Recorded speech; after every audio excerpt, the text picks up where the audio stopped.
Jadi hasil kajian kita mengumpulkan C1 hasil plano maupun C1 hasil di TPS. Dibandingkan dengan D hasil di PPK provinsi ya, untuk provinsi. Ini saya bersumbernya dari Pak Gun. Pak Gun melaporkan kepada Bawaslu KPU ada surat penggelembung di 3 kecamatan. Kecamatan Lowaru, Belimbing, dan Sukun. Nah, saya tertarik, saya sebagai orang Bawaslu, mantan Bawaslu, saya tertarik dan saya punya lembaga, staf saya semua ada. Lembaga saya itu lembaga analisis politik dan otonomi daerah. Saya mengumpulkan, kalau saya meminta dari parpol tidak bisa dapat. Saya minta teman-teman. Kebetulan teman-teman kirim, saya print kembali. Saya analisa. Kita analisa itu sekitar 4 hari Pak, malam. 3 kecamatan itu. Satu persatu terus kita rekap dan kita menemukan adanya pergeseran suara. Pergeseran suara. Jadi gini contoh. Suara saya ngomong langsung saja, suara Pak Saifuddin. Suaranya dia itu waktu di TPS ya, dia dapat 1, tapi di PPK dia dapat 10. Jadi jumlahnya 11. Total suaranya di dalam parpol yang ada sekian orang itu tidak berubah. Dan dia tidak pernah mengambil suara dari caleg lain. Itu satu. Kedua, suara dia juga bisa datang dari luar. Tidak ambil dari partai dan tidak ambil dari caleg. Nah, itu berdasarkan asal kajian analisa saya. Tapi kalau ada yang bilang ada diambil, saya tidak tahu karena saya terbatas dalam sampelnya. Ya itu.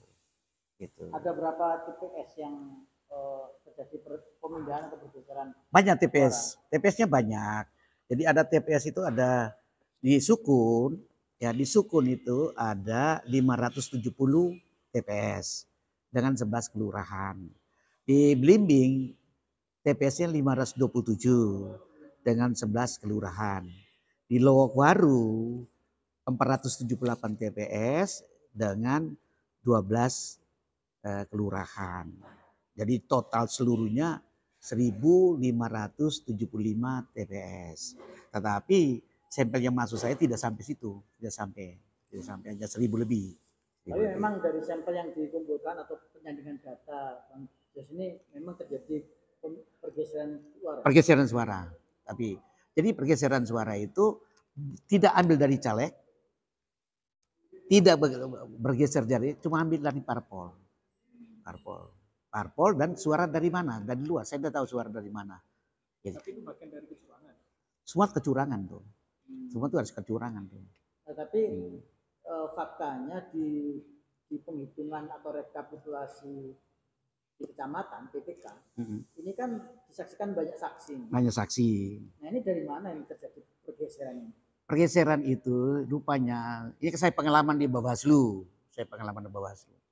Rupanya waktu semua saksi itu, waktu dia sudah rekap seluruhnya, kan ada data. Sudah oke, sip.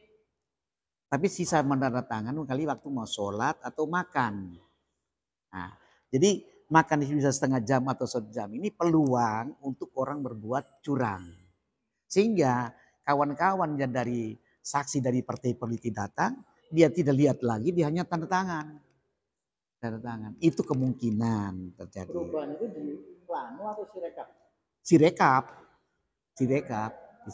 Makanya contoh di Singosari saya bilang, dia izin makan, izin sholat, saya bilang PDF, minta PPK suruh PDF. Pokok tengkar mereka, tapi tidak ada aturan itu. Tidak ada aturan PDF. Tapi saya minta, supaya karena pengalaman saya, PDF, terus didatang lagi, tidak bisa berubah di PDF. Karena dia sudah tinggal saja tanda tangan. Gitu. Dari total 1.000 lebih TPS tadi, ini kurang lebih pergeseran suara itu berapa? Pergeseran suara itu kalau untuk kecamatan Belimbing ya untuk parpol itu minus 210, berarti parpol diambil. Nah, sedangkan penaman untuk Pak Saifuddin itu 232 suara. Jadi total parpol juga sudah itu. Jumlah kecamatan Sukung penambahan untuk parpol itu 426 suara. Penambahan untuk Pak Saifuddin itu 558 suara. Terus untuk Kecamatan Lowowaru penambahan untuk parpol itu 160 suara. Penambahan untuk Pak Saifuddin 1944 suara. Dan penambahan untuk parpol menjadi 1767 suara. 7 suara. Jadi total penambahan parpol sebelum Saifuddin sebelumnya itu 376 untuk parpol. Untuk Pak Saifuddin total seluruhnya 2.724 suara. Dan total untuk parpol 1.816. Total seluruh 3 kecamatan itu. Nah ini sikap dari Konces seperti apa nih sebagai lembaga analisis? Saya mau lapor kepada Bawaslu Kabupaten Kota Malang secara pribadi. Lembaga tidak bisa. Lembaga karena yang bisa melapor itu adalah yang punya pemantau, ya peserta pemilu dan yang perseorang punya KTP. Jadi saya harus melapor per perseorangan. Tetapi limit waktunya sudah lebih. Hari Jumat batas waktunya. Sebab pleno di tingkat kecamatan itu tanggal 29 Februari.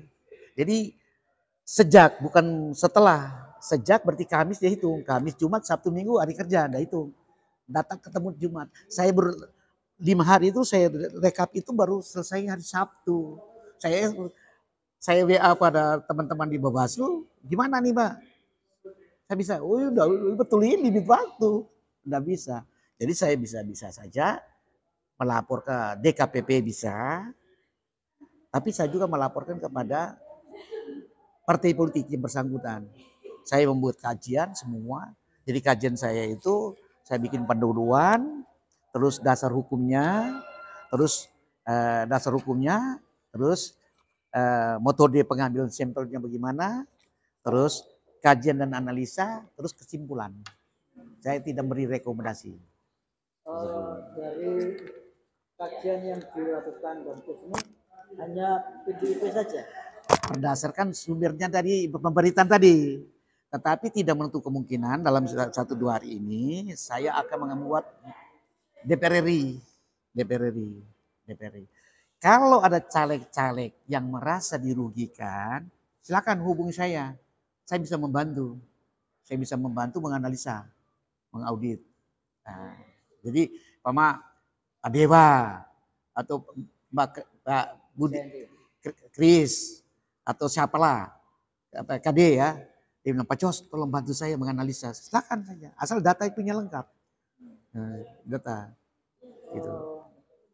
Dari analisa yang dilakukan ini, kira-kira sebenarnya caleg ini diuntungkan, dirugikan, atau partai yang dirugikan?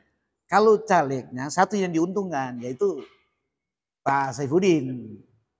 Tapi yang lain tidak diuntungkan. Berarti kalau diuntungkan berarti yang lain itu merasa dirugikan. Walaupun suaranya dia tidak diambil. Tapi dia merasa dirugikan. Karena seharusnya kalau dia lolos. Tapi karena suara itu langsung ke Pak Saifuddin. Saifuddin yang lolos. Bisa saja. Karena Saifuddin suaranya lebih banyak. Suara aslinya lebih banyak dari Pak Gunawan. Suara tumpahan dari partai politik pasti jatuh pada suara yang terbanyak. Nah, itu yang masa rugi.